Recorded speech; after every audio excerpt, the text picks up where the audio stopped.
ദൈവനാമം മഹത്വപ്പെടുമാറാകട്ടെ. ഇന്നെന്നെ ശ്രവിക്കുന്ന എൻ്റെ എല്ലാ പ്രിയപ്പെട്ടവർക്കും നമ്മെ ചേർത്തുകൊള്ളുവാനായി വേഗം വരുന്ന കർത്താവായ യേശു ക്രിസ്തുവിൻ്റെ നാമത്തിൽ സ്നേഹവന്ദനം. നാം ഈ ദിവസങ്ങളിൽ അപ്പോസ്തലനായ പൗലോസിനെക്കുറിച്ചും പൗലോസിൻ്റെ കൂട്ട് വേലക്കാരെക്കുറിച്ചും നമ്മൾ ചിന്തിക്കുകയായിരുന്നല്ലോ. പൗലോസിൻ്റെ സ്വഭാവവിശേഷതയെക്കുറിച്ച് നാം കണ്ടു. മറ്റുള്ളവരെ സ്നേഹിക്കുവാനും കരുതുവാനും കൂട്ടു സഹോദരന്മാരെ തന്നെപ്പോലെ തന്നെ തന്നേക്കാൾ ശ്രേഷ്ഠൻ എന്ന് എണ്ണിക്കൊണ്ട് അവരെ ബഹുമാനിക്കുവാനുള്ള പൗലോസിൻ്റെ കഴിവ് നമ്മൾ ഓരോ കൂട്ടു സഹോദരന്മാരെക്കുറിച്ച് പഠിക്കുമ്പോഴും നമുക്ക് മനസ്സിലാക്കുവാനായിട്ട് സാധിക്കും. ഇന്ന് നമുക്ക് പൗലോസ് അപ്പോസ്തലൻ തീത്തോസിനെ കുറിച്ച് പറഞ്ഞിട്ടുള്ള ചില കാര്യങ്ങളെക്കുറിച്ച് ഇന്ന് നമുക്ക് ചിന്തിക്കാം. തീത്തോസിനെ കുറിച്ച് ഓർക്കുമ്പോൾ തീത്തോസ് ഒരു യൗവനനായിരുന്നു എന്ന് നമുക്ക് കാണാനായിട്ട് സാധിക്കും. തീത്തോസ് യൗവനനായിരുന്നു മാത്രമല്ല, തീത്തോസ് ഒരു പൗലോസിൻ്റെ സഹപ്രവർത്തകനായിരുന്നു എന്ന് നമുക്ക് മനസ്സിലാക്കുവാനായിട്ട് സാധിക്കും. ഒന്നാമതായിട്ട് അപ്പോസ്തലനായ പൗലോസ് തീത്തോസിനെ കുറിച്ച് പറയുന്നത് എൻ്റെ നിജപുത്രൻ എന്നുള്ളതാണ്. അപ്പോൾ പൗലോസിൻ്റെ നിജപുത്രൻ എന്ന് പറയുമ്പോൾ പൗലോസിൻ്റെ പുത്രനായിരുന്നു എന്നുള്ളത് പൗലോസ് മുഖാന്തരം കർത്താവിൻ്റെ വേലയ്ക്കായിട്ട് വന്ന ഒരു വ്യക്തിയായിരുന്നു തീത്തോസ് എന്ന് നമുക്ക് മനസ്സിലാക്കുവാനായിട്ട് സാധിക്കും. അപ്പോൾ പൗലോസ് മുഖാന്തരം കർത്താവിലേക്ക് വന്ന ഒരു മകൻ, പൗലോസിൻ്റെ മകൻ എൻ്റെ നിജപുത്രനായ തീത്തോസ് എന്നാണ് നമുക്ക് കാണാനായിട്ട് സാധിക്കുന്നത്. അപ്പോൾ സ്വന്തം പുത്രനെ പോലെ സ്നേഹിക്കുകയും കരുതുകയും തീത്തോസിനെ ചെയ്തു എന്നുള്ളത് നമുക്ക് കാണാനായിട്ട് സാധിക്കും. തീത്തോസ് 1:4 അത് കാണാനായിട്ട് വായിക്കാം. അപ്പോസ്തലനായ പൗലോസ് പൊതുവിശ്വാസത്തിൽ നിജപുത്രനായ തീത്തോസിന് എഴുതുന്നത്. അപ്പോൾ പൗലോസിൻ്റെ നിജപുത്രനായിരുന്നു തീത്തോസ് എന്ന് മനസ്സിലാക്കുവാനായിട്ട് സാധിക്കും. തീത്തോസിനെ കുറിച്ച് പൗലോസ് അപ്പോസ്തലൻ പറയുമ്പോൾ ഒന്നാമതായിട്ട് നമുക്ക് തീത്തോസിനെ കുറിച്ച് കാണാനായിട്ട് സാധിക്കുന്നത് 2 കൊരിന്ത്യർ 8:16 നിങ്ങൾക്ക് വേണ്ടി തീത്തോസിൻ്റെ ഹൃദയത്തിലും ഈ ജാഗ്രത നൽകിയ ദൈവത്തിന് സ്തോത്രം. അവൻ അപേക്ഷ കൈക്കൊണ്ടു എന്ന് മാത്രമല്ല, അത്യുത്സാഹിയാകിയാൽ സ്വമേധയായി നിങ്ങളുടെ അടുക്കലേക്ക് പുറപ്പെട്ടിരിക്കുന്നു. ഇവിടെ തീത്തോസിൻ്റെ കുറിച്ചുള്ള ഒന്നാമത്തെ സ്വഭാവവിശേഷം, അവൻ അത്യുത്സാഹിയായിരുന്നു. വെറും ഉത്സാഹി മാത്രമല്ല, ഹാർഡ് വർക്കിംഗ് എന്ന് വെച്ചാൽ അവൻ എത്രമാത്രം സാധിക്കുമോ അത്രമാത്രം ഉത്സാഹത്തോടു കൂടി അവൻ അധ്വാനിക്കുന്നവനായിരുന്നെന്ന് മനസ്സിലാക്കുവാനായിട്ട് സാധിക്കും. വേദപുസ്തകത്തിലൂടെ നീളം നാം കാണുമ്പോൾ ഉത്സാഹമുള്ളവരെയും അധ്വാനിക്കുന്നവരെയുമാണ് ദൈവം സെലക്ട് ചെയ്യുന്നതെന്ന് നമുക്ക് മനസ്സിലാക്കുവാനായിട്ട് സാധിക്കും. മോശയെ കൊട്ടാരത്തിൽ സൂക്ഷിച്ചുകൊണ്ടിരുന്നപ്പോഴല്ല മോശയെ കർത്താവിൻ്റെ വേലയ്ക്കായിട്ട് വിളിച്ച് വേർതിരിച്ചത്.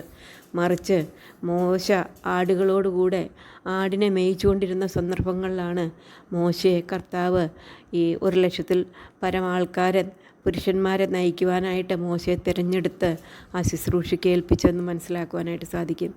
അതുപോലെ നമ്മൾ ദാവീദ് രാജാവിനെക്കുറിച്ച് ഓർക്കുമ്പോൾ പല 7 പുത്രന്മാരും ഉണ്ടായിരുന്നു. എന്നാൽ 8ാമത്തെ പുത്രൻ അവൻ ചെറുതായിരുന്നു, കോമളരൂപനായിരുന്നു. എന്നാൽ അവൻ ആടുകളെ നോക്കുന്ന ശുശ്രൂഷയിലായിരിക്കുന്ന അത്യുത്സാഹിയായിരുന്നപ്പോഴാണ് ദാവീദിനെ ദൈവം ഒരു രാജാവായിട്ട് സെലക്ട് ചെയ്തതെന്നുള്ളത് മനസ്സിലാക്കുവാനായിട്ട് സാധിക്കും. അതുപോലെ എസ്തേറിൻ്റെ ജീവിതത്തോടുള്ള നോക്കിയാലും അത് തന്നെ മനസ്സിലാക്കുവാനായിട്ട് സാധിക്കും. റിബേക്ക ഒട്ടകങ്ങൾക്ക് പോലും വെള്ളം കൊടുക്കുവാൻ അത്യുത്സാഹിയായിട്ടുള്ള സ്ത്രീ ആയിരുന്നപ്പോഴാണ് ഇസ്ഹാക്കിന് വേണ്ടി റിബേക്കയെ തിരഞ്ഞെടുത്തതെന്ന് മനസ്സിലാക്കുവാനായിട്ട് സാധിക്കും. ഈ ഭാഗങ്ങളിൽ നിന്നെല്ലാം നമുക്കൊരു കാര്യം മനസ്സിലാക്കുവാനായിട്ട് സാധിക്കും. അധ്വാനിക്കുന്നവരെ ആണ്, ഉത്സാഹികളെ തന്നെയല്ല അത്യുത്സാഹികളെ കർത്താവ് തൻ്റെ വേലയ്ക്കായിട്ട് ആക്കുകയും അവർക്ക് ചുമതലകൾ കൊടുക്കുകയും കർത്താവിൻ്റെ ഉത്തമ സാക്ഷികളായിട്ട് അവർ മുമ്പോട്ട് പോകുന്നതായിട്ട് കാണാനായിട്ട് സാധിക്കും. തീത്തോസിനെ കുറിച്ച് പറയുമ്പോൾ അവൻ ഒന്നാമതായിട്ട് കാണാനായിട്ട് സാധിക്കുന്നത് അവൻ അത്യുത്സാഹി ആയിരുന്നു എന്നുള്ളതാണ്. രണ്ടാമത്തേതായിട്ട് കഴിയുമ്പോൾ 8:18 നമുക്ക് കാണാനായിട്ട് സാധിക്കുന്നത്, ഞങ്ങൾ അവനോട് കൂടെ ഒരു സഹോദരനെയും അയച്ചിരിക്കുന്നു. സുവിശേഷ സംബന്ധമായുള്ള അവൻ്റെ പുകഴ്ച സകല സഭകളിലും പരന്നിരിക്കുന്നു. രണ്ടാമതായിട്ട് നല്ല സാക്ഷ്യമുള്ള ഒരു വ്യക്തിയായിരുന്നു തീത്തോസ് എന്ന് നമുക്ക് മനസ്സിലാക്കുവാനായിട്ട് സാധിക്കും. സകല സഭകളിലും അന്വേഷിച്ചു കഴിഞ്ഞാൽ ഒരു അത്യുത്സാഹി എന്ന് മാത്രമല്ല, നല്ല സാക്ഷ്യമുള്ള ഒരു വ്യക്തിയായിരുന്നു തീത്തോസ് എന്ന് മനസ്സിലാക്കുവാനായിട്ട് സാധിക്കും. പൗലോസ് തൻ്റെ സഹോദരൻ്റെ സ്വഭാവവിശേഷത്തെ അത് മൂടി വയ്ക്കാതെ പറയുകയാണ്. കാരണം അതാണ് ദൈവം ആഗ്രഹിക്കുന്നത്. മറ്റുള്ളവരെ പ്രോത്സാഹിപ്പിക്കുക, മറ്റുള്ളവരുടെ നല്ല കാര്യങ്ങൾ അത് പറയുക, അത് പൗലോസിൻ്റെ ജീവിതത്തിൽ കാണുവാനായിട്ട് സാധിക്കും. രണ്ടാമതായിട്ട് തീത്തോസിനെ കുറിച്ച് കാണുമ്പോൾ നമുക്ക് മനസ്സിലാക്കുവാനായിട്ട് സാധിക്കുന്നത് അവൻ നല്ല സാക്ഷ്യമുള്ള ഒരു വ്യക്തിയായിരുന്നു എന്ന് കാണാനായിട്ട് സാധിക്കും. നമുക്ക് മൂന്നാമതായിട്ട് മറ്റുള്ളവരുടെ ഹൃദയത്തെ തണുപ്പിക്കുന്ന സ്വഭാവ ഗുണമുള്ള ഒരു വ്യക്തിയായിരുന്നു തീത്തോസ് എന്ന് കാണാനായിട്ട് സാധിക്കും. 2 കൊരിന്ത്യർ 7:6-7 വാക്യങ്ങളിൽ നമുക്ക് അത് മനസ്സിലാക്കുവാനായിട്ട് സാധിക്കും. ഞങ്ങൾ മക്കെദോന്യയിലെത്തിയ ശേഷം ഞങ്ങളുടെ ജഡത്തിന് ഒട്ടും സുഖമല്ല, എല്ലാ വിധത്തിലും കഷ്ടമത്രേ ഉണ്ടായത്. പുറത്ത് യുദ്ധം, അകത്ത് ഭയം. എങ്കിലും എളിയവരെ ആശ്വസിപ്പിക്കുന്ന ദൈവം തീത്തോസിൻ്റെ വരവിനാൽ ഞങ്ങളെ ആശ്വസിപ്പിച്ചു. ഇവിടെ നമുക്ക് കാണാനായിട്ടൊരു കാര്യം സാധിക്കുന്ന എന്തെന്ന് വെച്ചാൽ, വളരെ പ്രയാസങ്ങൾ കൂടെ കടന്നുപോയൊരവസ്ഥയിലാണ്. പുറത്ത് യുദ്ധം, അകത്ത് ഭയം. അങ്ങനെ ഒരു അവസ്ഥയിലാണ് ഇവിടെ പൗലോസും ബാക്കിയുള്ളവരും കഴിഞ്ഞുകൂടുന്ന മക്കെദോന്യയിൽ. അവിടെ ആ അവസ്ഥയിൽ തീത്തോസ് ചെന്നപ്പോൾ തീത്തോസിൻ്റെ വരവിനാൽ, അവൻ കൊണ്ടുവന്ന മെസ്സേജിനാൽ, അവൻ്റെ ആ സാമീപ്യത്താൽ അവർക്ക് ആശ്വാസം ഉണ്ടായെന്നാണ് പറയുന്നത്. ഒട്ടും സുഖമില്ലാതിരുന്ന, കഷ്ടമുണ്ടായിരുന്ന ഒരു സന്ദർഭത്തിൽ എളിയവരെ ആശ്വസിപ്പിക്കുന്ന ദൈവം തീത്തോസിൻ്റെ വരവിനാൽ ഞങ്ങളെ ആശ്വസിപ്പിച്ചു എന്ന് നമുക്ക് കാണുവാൻ.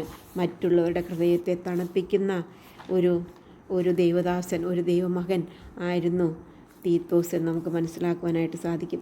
നാലാമതായിട്ട് നമുക്ക് കാണാനായിട്ട് സാധിക്കും, അവൻ ദൈവത്തിൻ്റെ വചനം നന്നായിട്ട് പഠിപ്പിക്കുന്ന ഒരു വ്യക്തിയായിരുന്നു എന്ന്. ദൈവത്തിൻ്റെ വചനം നന്നായിട്ട് അറിയുന്ന ഒരു വ്യക്തിയും ദൈവവചനം നന്നായിട്ട് പഠിപ്പിക്കുന്ന ഒരു വ്യക്തിയുമായിരുന്നു എന്ന് തീത്തോസിനെ കുറിച്ച് മനസ്സിലാക്കുവാനായിട്ട് സാധിക്കും. ദൈവവചനം നന്നായിട്ട് അറിഞ്ഞെങ്കിൽ മാത്രമേ നന്നായിട്ട് പഠിപ്പിക്കുവാനായിട്ട് സാധിക്കത്തുള്ളൂ. ഇവിടെ പറയാണ് പൗലോസ് തീത്തോസിനോട് പറയാണ്. നമുക്കത് തീത്തോസ് 2:15 വാക്യത്തിൽ അത് കാണാനായിട്ട് സാധിക്കും. ഇത് പൂർണ്ണ ഗൗരവത്തോടെ പ്രസംഗിക്കുകയും പ്രബോധിപ്പിക്കുകയും ശാസിക്കുകയും ചെയ്യുക എന്ന് പറയുന്നുണ്ട്. അതുപോലെ നീയോ പത്യോപദേശത്തിന് ചേരുന്നത് പ്രസ്താവിക്കുക. പൗലോസിനറിയാം ഈ ഉപദേശം, ദൈവത്തിൻ്റെ വചനം തീത്തോസിന് നന്നായിട്ടറിയാം. അതുകൊണ്ട് തീത്തോസിനോട് പറയുകയാണ്, നീ പൂർണ്ണ ഗൗരവത്തോടെ നീ പ്രസംഗിക്കുക. തീത്തോസ് അങ്ങനെ പ്രസംഗിച്ചു എന്ന് നമുക്ക് മനസ്സിലാകുവാനായിട്ട് സാധിക്കും. അപ്പോൾ ഒരു നല്ല ദൈവവചന പണ്ഡിതനും ഒരു അധ്യാപകനുമായിരുന്നു എന്നുള്ളത് തീത്തോസിനെ കുറിച്ച് പഠിക്കുമ്പോൾ നമുക്ക് മനസ്സിലാക്കുവാനായിട്ട് സാധിക്കും. പ്രിയ സഹോദരിമാരെ, നമ്മുടെ ജീവിതത്തിൽ കർത്താവ് നമ്മളെക്കുറിച്ച് ആഗ്രഹിക്കുന്നതും ഇത് തന്നെയാണ്. ഒന്നാമതായിട്ട് നമ്മളുടെ ജീവിതം ഒന്നാമതായിട്ട് തീത്തോസിനെ കുറിച്ച് പറയുമ്പോൾ അവൻ അത്യുത്സാഹിയായിരുന്നു. ഹാർഡ് വർക്ക് ചെയ്യുന്ന ഒരു വ്യക്തി. മടിയന്മാരെ ദൈവത്തിന് ആവശ്യമില്ല, അത്യുത്സാഹികളാണ് ദൈവം ആഗ്രഹിക്കുന്നത്. അതുപോലെ തന്നെ രണ്ടാമതായിട്ട് നമുക്ക് കാണാനായിട്ട് സാധിക്കുന്നത് മറ്റുള്ളവരുടെ മുമ്പാകെ, സഭകളുടെ മുമ്പാകെയും താനായിരിക്കുന്ന സ്ഥാനങ്ങളിലും നല്ല സാക്ഷ്യമുള്ളൊരു ജീവിതം നയിച്ച ഒരു വ്യക്തിയായിരുന്നു. മൂന്നാമത് മറ്റുള്ളവരുടെ ഹൃദയത്തെ തണുപ്പിക്കുന്ന, ആശ്വസിപ്പിക്കുന്ന, അവരെ സന്തോഷിപ്പിക്കുന്ന ഒരു വ്യക്തിയായിരുന്നെന്ന് മനസ്സിലാക്കുവാനായിട്ട് സാധിക്കും. മാത്രമല്ല ദൈവവചനം നന്നായിട്ട് അറിഞ്ഞ ഒരു വ്യക്തിയായിരുന്നു. ഒരു സഭയെ, ഒരു കൂട്ടത്തെ പഠിപ്പിക്കുവാൻ തക്കതായിട്ട് കഴിവുള്ള, ദൈവത്തിൻ്റെ വചനം അറിയുന്ന ഒരു വ്യക്തിയായിട്ടാണ് നമുക്ക് കാണാനായിട്ട് സാധിക്കും. അഞ്ചാമതായിട്ട് പ്രസംഗിക്കുന്ന അല്ലെങ്കിൽ പഠിപ്പിക്കുന്ന, അറിയുക മാത്രം ചെയ്തുകൊണ്ട് അത് ഗുണമില്ല. അത് മറ്റുള്ളവരെ പഠിപ്പിക്കുകയും ചെയ്യുന്ന ഒരു വ്യക്തിയായിരുന്നു തീത്തോസ് എന്ന് നമുക്ക് മനസ്സിലാക്കുവാനായിട്ട് സാധിക്കും. വരുന്ന ദിവസങ്ങളിലും കർത്താവ് നമ്മൾക്ക് തന്നിരിക്കുന്നതായിട്ടുള്ള കഴിവുകൾ മറ്റുള്ളവർക്ക് വേണ്ടി ഉപയോഗിപ്പാൻ അതുപോലെ തന്നെ തീത്തോസിനെ കുറിച്ച് പറയുമ്പോൾ ആറാമതായിട്ട് കാണാനായിട്ട് സാധിക്കുന്നത്, അവൻ സൽപ്രവൃത്തികൾ മുമ്പനായിരുന്നു.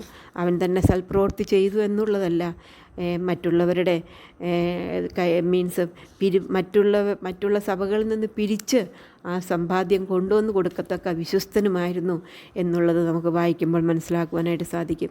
വരുന്ന ദിവസങ്ങളിൽ ദൈവം നമുക്ക് തന്നിരിക്കുന്ന സാഹചര്യങ്ങളിൽ കർത്താവിനെ പ്രസാദിപ്പിച്ചുകൊണ്ടും മറ്റുള്ളവർക്ക് ആശ്വാസത്തിന് കാരണക്കാരുവാൻ മറ്റുള്ളവരുടെ ഹൃദയത്തെ തണുപ്പിച്ചും കൊണ്ട് ജീവിപ്പാൻ കർത്താവ് നമ്മളെ സഹായിക്കട്ടെ. അവൻ്റെ വലിയ നാമം മഹത്വപ്പെടുമാറാകട്ടെ.